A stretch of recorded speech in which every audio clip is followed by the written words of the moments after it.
satu yaitu kelas mahasiswa untuk pengambilan keputusan berdasarkan dari kewajiban kewajiban.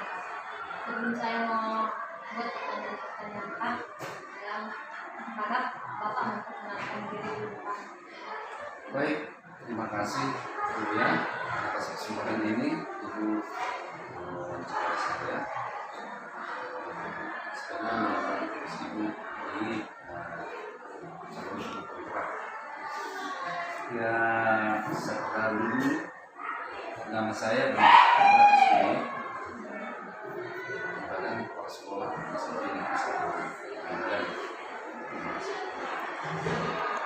Di sini saya akan memberikan beberapa pertanyaan kurang lebih dari Pak. Saya harap Bapak memberikan selama Bapak menjabat sebagai kepala sekolah di SMP ini, pasti banyak masalah yang Bapak hadapi yang menjadi dilema ataupun bukan moral. Selama ini, bagaimana Bapak dapat mengidentifikasi kasus-kasus yang merupakan dilema etika ataupun bukan moral? Baik, terima kasih Ibu. Memang selama saya menjabat di sini tentunya tidak lepas dari permasalahan, baik itu permasalahan dari peserta didik maupun permasalahan dan permasalahan di luar dari warga sekolah pastinya ada. Tentunya saya harus mengidentifikasinya apakah permasalahan itu dilema etika atau rujukan moral. Yang mana kalau dilema etika itu ya benar versus benar ya. Itu benar salah. Karena kalau dia moral dia sudah permasalahan itu sudah dibenarkan moral dia pasti hukuman. Nah, yang sangat sulit adalah ini etika moral, etika ini. Jadi bagaimana kita menyelesaikan suatu permasalahan itu agar pihak-pihak yang terkait di dalam permasalahan itu baik permasalahan kesehatan maupun tidak ada yang kita harus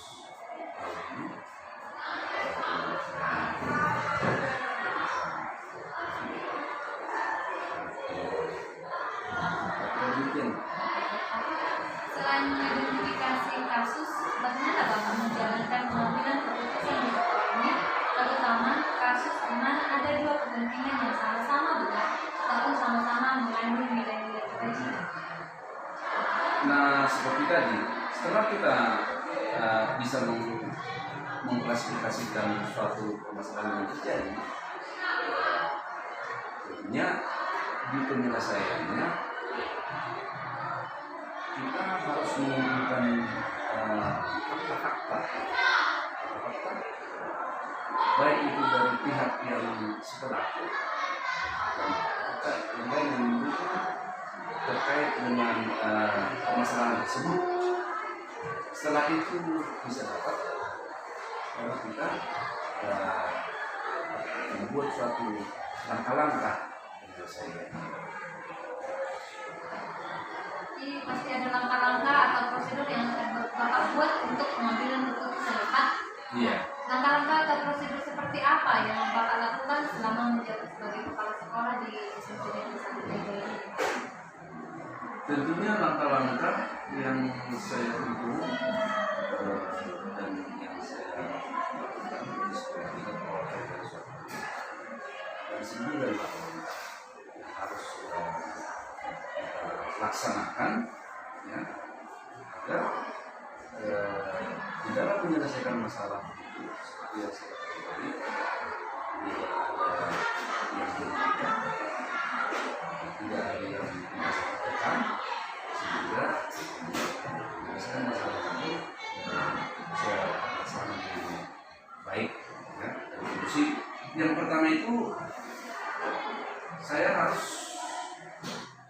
mengenali nilai-nilai yang bertentangan dalam situasi yang terjadi tadi dalam suatu permasalahan.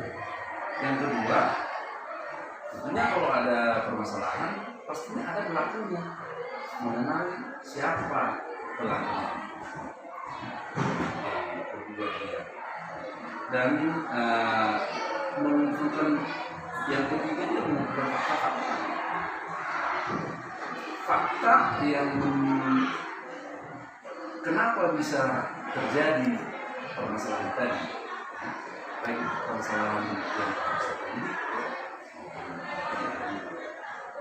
dan pengujian yang keempat itu pengujian salah atau benar, ya, yang bisa diuji dia dengan uji legal, uji regulasi dan standar profesional, ya, serta uji intuisi, uji rasa.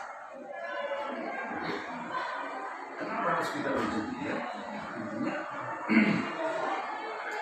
agar seperti yang saya katakan tadi, yang melakukan permasalahan itu dia dilema etika, dia kan setelah verifikasi tadi tertekan atas permasalahan yang terjadi, ya. Setelah itu baru kita langkah yang kelima, pengujian paradigma benar. Dan yang keenam, melakukan prinsip resolusi. Yang ketujuh, investigasi opsi, ya. Investigasi opsi yang dicetuskan oleh pihak berwenang. Tiga, ya.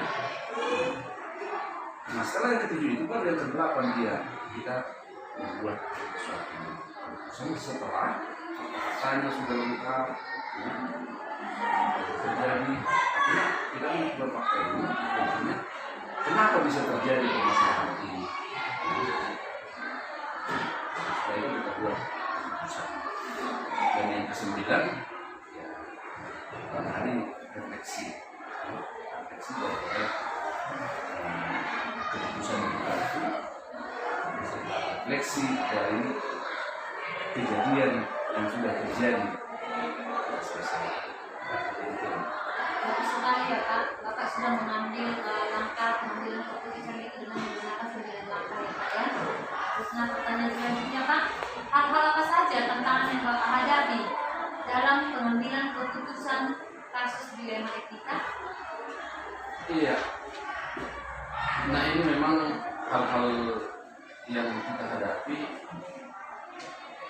tentunya sangat kompleks.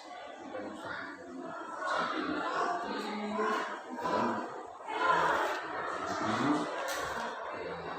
ada yang praktis tidak mengetahui, ya, dan juga dengan keberadaan orang tua, ya, kita sudah berpikir menyelesaikan masalah ini, yang pastikan itu seperti itu membela anaknya.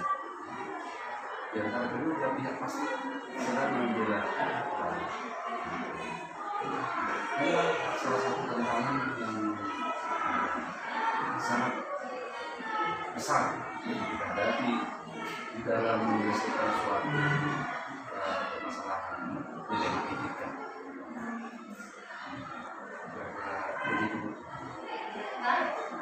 Pertanyaan yang berikut, hal-hal apa saja yang selama ini Bapak anggap efektif dalam pengambilan keputusan pada kasus dilema etika?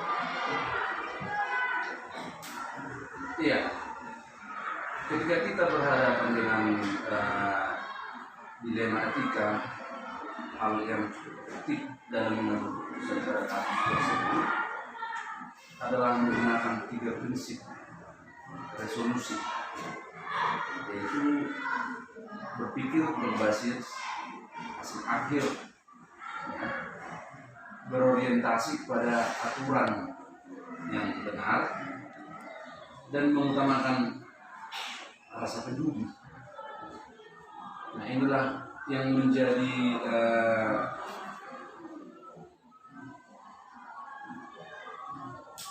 hal yang efektif menurut saya. Tadi itu kasusnya itu dilema etika. Tentunya kalau berbicara tentang dilema etika, nah ini rasa dilema kita. Nah ini justru ini yang mengekang kita. Dan ini yang membedakan dengan rujukan moral dalam mengambil suatu keputusan. Nah kira-kira begitu. Berarti Bapak juga sudah mengambil hal yang efektif itu yang Bapak anggap efektif juga sudah mengambil tiga prinsip itu ya Pak. Dan selanjutnya Pak, apakah Bapak memiliki atau membuat jadwal tertentu dalam penyelesaian kasus dilema etika? Apakah Bapak langsung menyelesaikan di tempatnya begitu saja?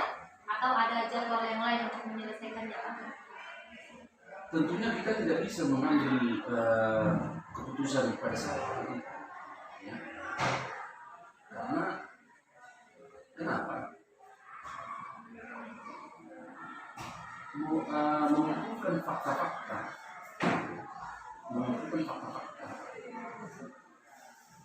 terhadap kasus yang terjadi,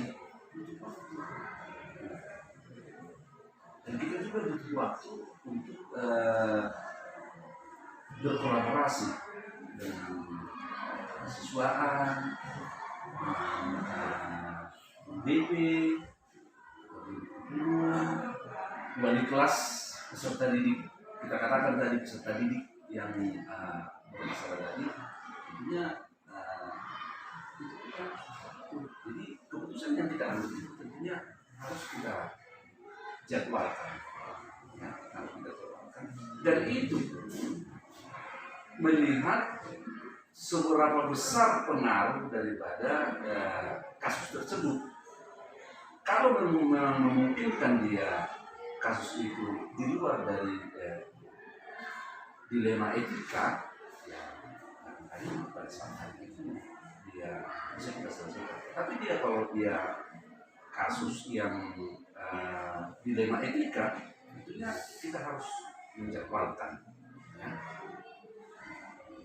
Yang saya katakan konsultasi kita duduk bersama dulu, itu waktu, ya, memanggil orang tua, berkonsultasi, karena prinsip kita bagaimana permasalahan ini bisa terselesaikan dengan baik tanpa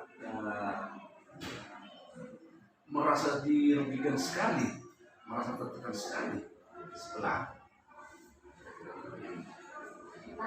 Selain dari Bapak sendiri, apakah ada orang lain yang membantu Bapak dalam penyelesaian masalah itu Pak? Tentu, pasti, ya. Karena saya sebagai kepala sekolah di satunya juga, dia punya struktur organisasi. Karena itu yang membidangi kesiswaan, pasti itu guru BP, wali kelas, beserta orang tua. Ya. Tentunya kita harus berdiskusi bersama dalam menyelesaikan masalah ini sehingga keputusan bisa. Pak, dari semua hal yang telah Bapak sampaikan, apakah ada pembelajaran yang Bapak dapat atau yang Bapak petik dari pengalaman Bapak selama Bapak menjabat sebagai kepala sekolah? Tentunya pengalaman yang kita dapat dalam menghadapi masalah dilema etika itu,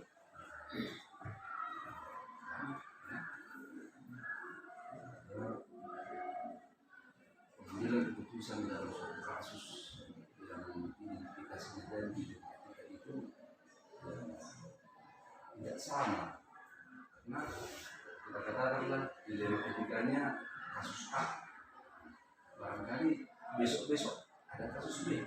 Nah, salah satu contoh yang pertama dia peserta didik masalah, yang kedua dilema etika Bapak Ibu staf pegawai. Pengalaman yang saya dapatkan dalam menyelesaikan suatu masalah yang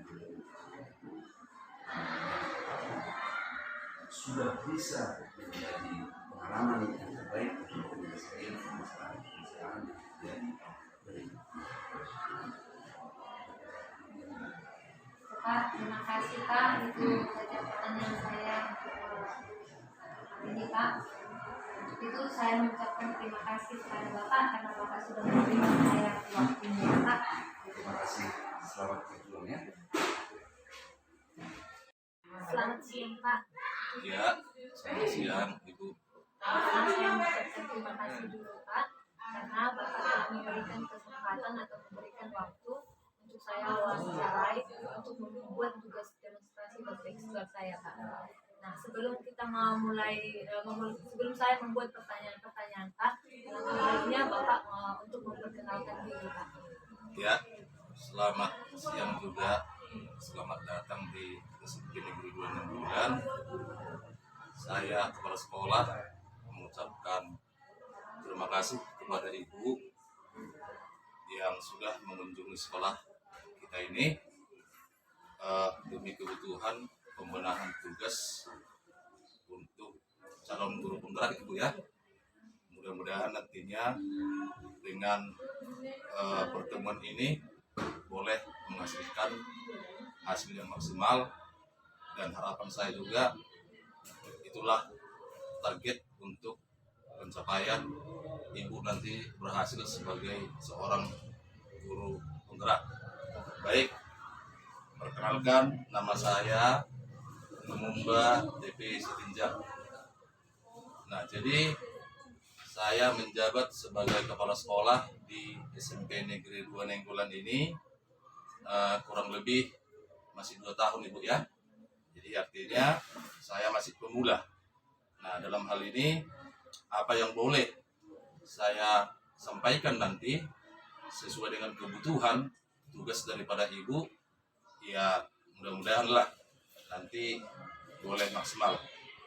Mungkin itu saja perkenalan dari saya pada saat ini. Saya kembalikan kepada Ibu. Terima kasih. Baik, Pak. Terima kasih.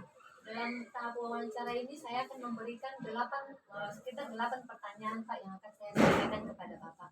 Yang pertama, selama Bapak menjabat sebagai kepala sekolah, pasti banyak masalah-masalah yang Bapak hadapi, yaitu yang menjadi dilema ataupun rujukan moral. Nah, selama ini bagaimana Bapak untuk dapat mengidentifikasi kasus-kasus yang merupakan dilema etika ataupun rujukan moral, Pak? Ya, baik. Berdasarkan pengalaman saya sebagai kepala sekolah di SMP Negeri 2 Nenggolan, tentunya ada banyak masalah yang baik terjadi yang mungkin datangnya dari internal ataupun eksternal sekolah, namun di dalam penyelesaian masalah tersebut, nah saya sebagai kepala sekolah mempelajari ya kasus dilema etika ini dan kasus yang mungkin yang boleh membuat diri pribadi saya untuk mengambil suatu kebijakan. Nah, dalam hal ini saya sebagai kepala sekolah tentunya harus mempedomani bagaimana tingkat kasus-kasus tersebut yang perlu akan kita identifikasi untuk mencari solusi bagaimana supaya masalah tersebut dapat terselesaikan dengan baik. Seperti itu kira-kira. Baik Pak, terima kasih. Berarti Bapak cara mengidentifikasinya adalah mempedomani kasus-kasus itu ya Pak ya? Iya, benar Ibu. Oke, pertanyaan yang selanjutnya, selain mengidentifikasi kasus, bagaimana Bapak menjalankan pengambilan keputusan di sekolah ini? Terutama kasus di mana ada dua kepentingan yang sama-sama benar ataupun sama-sama mengandung nilai-nilai kebajikan. Baik, selain saya mengidentifikasi suatu kasus ataupun masalah, terlebih saya membuat kesepakatan ataupun musyawarah dengan wakil kepala sekolah dan Bapak Ibu guru untuk memutuskan ataupun mengambil suatu kebijakan tentang bagaimana solusi untuk pengidentifikasian masalah tersebut. seperti itu. Berarti Bapak membuat kesepakatan dan musyawarah dengan guru-guru ya Pak Iya, ya? benar Ibu. Baik Pak, yang selanjutnya pasti ada langkah-langkah ataupun prosedur yang akan Bapak buat untuk penyelesaian masalah atau pengembalian keputusan itu Pak.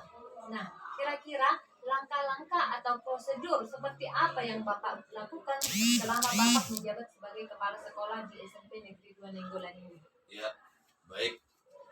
Yang pertama, langkah-langkah yang akan kita tempuh tentunya harus melalui musyawarah mufakat dengan Bapak Ibu guru dan wakil kepala sekolah yang ada di keluarga besar SMP Negeri 2 Nenggolan ini, supaya keputusan itu adalah keputusan bersama dan tidak semena-mena merupakan suatu keputusan dari saya sendiri selaku kepala sekolah. Seperti itu. Baik Pak, pertanyaan selanjutnya Pak, hal-hal apa saja yang selama ini Bapak anggap efektif dalam pengambilan keputusan kasus dilema itu Pak? Ya baik.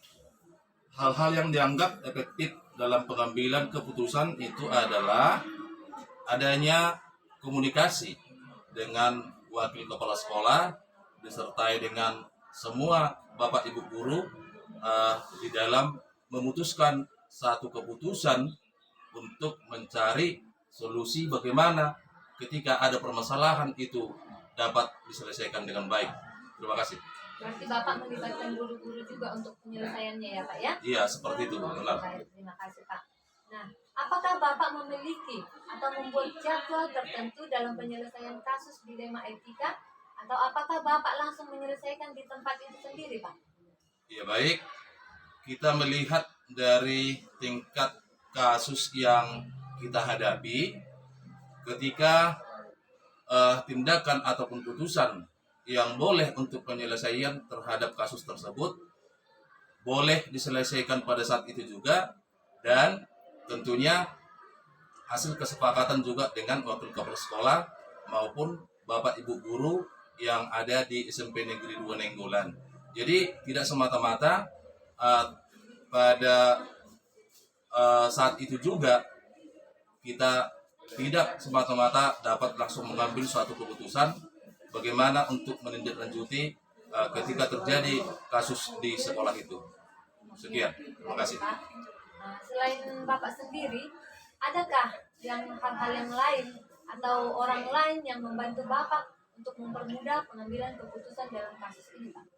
Ya baik, ya tentunya jika kita berjalan sendiri, ya saya pikir apapun yang mau kita kerjakan mungkin tidak mengandung nilai yang maksimal. Jadi ketika kita menghadapi satu masalah, ya tentunya kita harus duduk bersama dengan para wakil kepala sekolah ataupun Bapak Ibu guru untuk menyelesaikan kasus tersebut sehingga hasilnya nanti dapat kita pertanggungjawabkan dengan bersama. Kira-kira seperti itu. Baik, Pak, berarti kita Bapak melibatkan orang lain juga ya Pak, dibantu oleh guru-guru ya Pak ya? Iya benar, ya benar Ibu. Dan yang terakhir Pak, dari semua hal yang telah Bapak sampaikan ini, pembelajaran apa yang Bapak dapat dari pengalaman Bapak mengambil keputusan dilema etika Pak? Ya baik, dari momen kasus yang kita hadapi, ketika kita membuat suatu kesepakatan dengan wakil kepala sekolah maupun dengan Bapak Ibu guru, ketika kita sudah memutuskan satu solusi untuk menjawab mungkin ataupun mencari jalan bagaimana tingkat kasus tersebut, ya kita harus memperhatikan budaya lingkungan di tempat kita ini, di sekolah kita ini, supaya sesuai dengan apa yang kita musyawarahkan dengan Bapak Ibu guru. Kira-kira demikian Ibu. Masih banyak pembelajaran yang Bapak dapatkan untuk menyelesaikan masalah ini ya Pak? Iya, benar Ibu. Oke, Pak, terima kasih. Iya, terima Sampai di kasih sini juga, dulu wawancara saya kepada Bapak. Akhir kata saya mengucapkan terima kasih yang sebanyak-banyaknya kepada Bapak karena Bapak telah memberikan waktu kepada saya untuk menyelesaikan tugas saya Pak. Iya, terima kasih juga Ibu. Semoga nanti Ibu juga, doa saya, harapan saya, semoga Ibu lulus dalam CGP. Ya Ibu ya? Ya, oke. Terima kasih Pak. Ya, terima kasih juga Ibu.